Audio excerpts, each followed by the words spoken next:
Magandang araw na naman pong muli sa inyong lahat mga ka-vlog, boss, idol, regular viewer, silent viewer at kasama na rin po ang lahat ng mga OFW.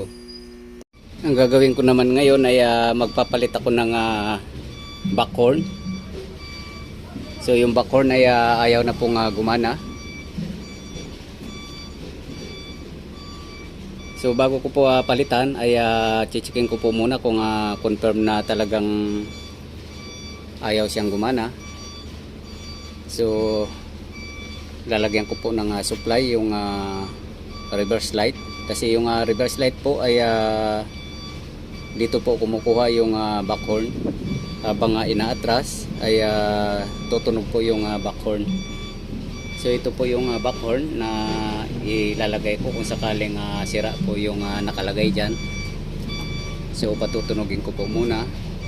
So susuplayan ko po itong ilaw na to, itong mga clearance light, kasi wala pong driver na magre-reverse doon sa taas.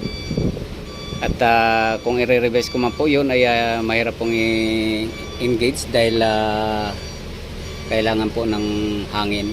So hindi na po kailangan.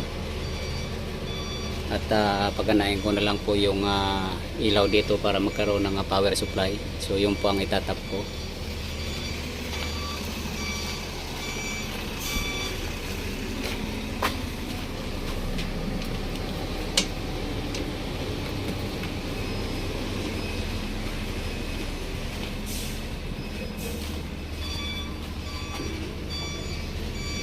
So ito po yung magtatap ako at saka titingnan ko po kung gagana po yung backhorn doon sa baba po ng under chassis, doon sa ilalim.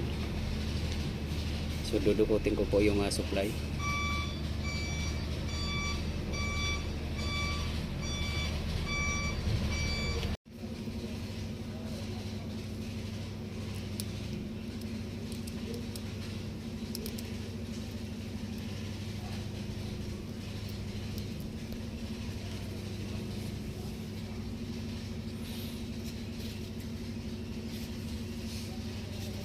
So lumalabas po na sira po talaga. So kailangan pong palitan. Confirm po.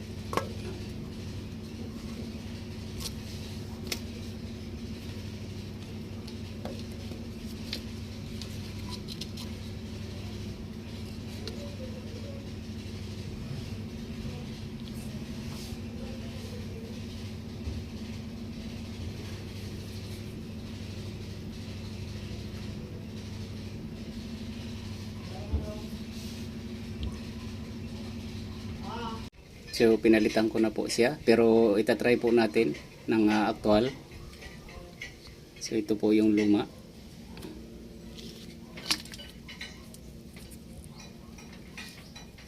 Supplyan po natin ng power supply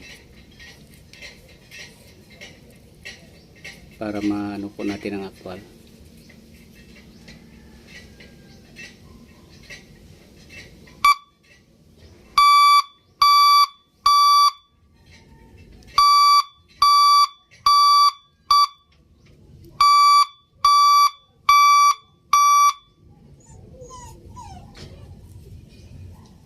So ayan po, gumagana na po siya.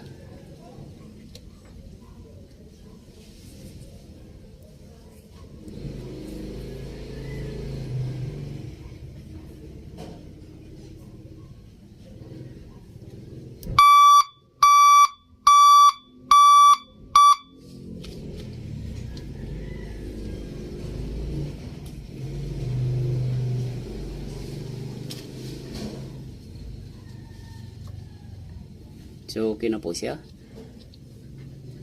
At hindi ko na po ipapakita yung pag-fix dito kasi matagal pa po to. Haba na po yung video natin. So hanggang dito na lang po muna ang video kong ito. Please like, subscribe na lang po and hit notification bell para sa susunod na mga video. God bless all po.